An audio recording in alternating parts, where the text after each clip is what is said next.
challenge was to read 7 classical books.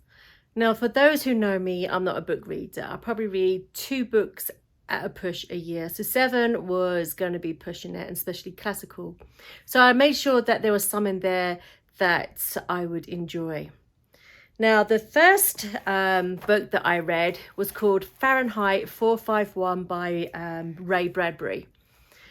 Now, I don't normally read the back pages to see what it's about, and I should start doing that because I was starting to read it and I was like, what the heck is this book on? And then when I read the back to find out, I was like, oh, that makes sense. So Fahrenheit 451 is about a fireman, and it's in the future, and they burn books because books are not good, because people can learn from them. So that's how the story goes. I found it very interesting and I quite enjoyed it.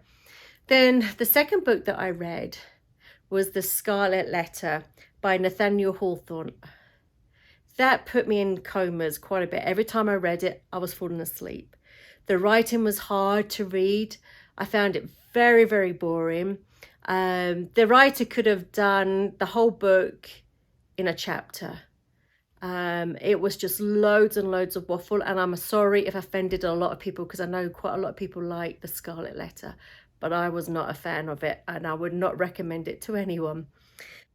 The other one was Alice Adventures in Wonderland by Lewis Carroll.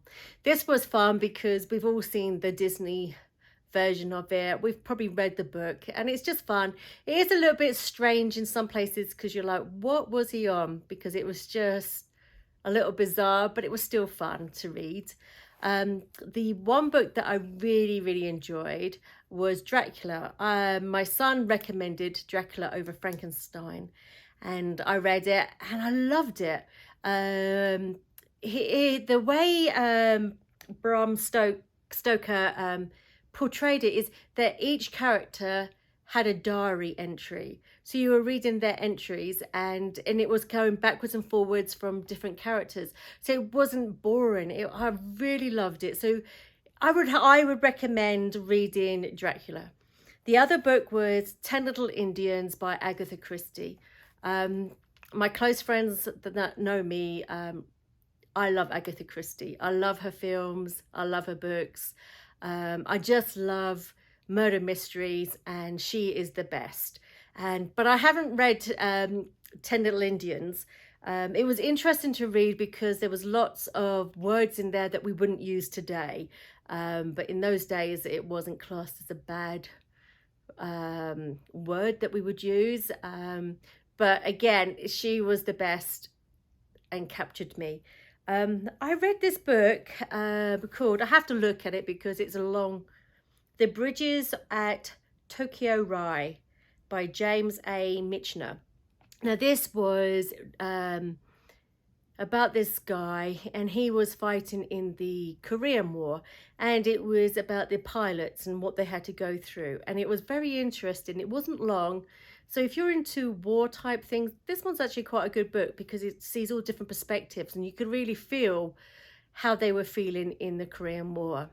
The last book that I read was The Invisible Man by H.G. Wells.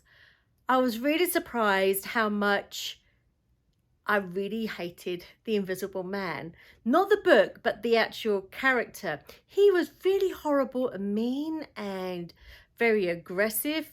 I mean, at the end, you realise that he was going mad. So that's probably why he was the way he was. It was very clever because sometimes when you read these books, some of these books are really old, and it's just fascinating to see how these authors think of the future would be like. So that was my 7 classical books that I read. I'm glad it's over because it means now I don't have to read any more books until next year. Anyway, challenge completed.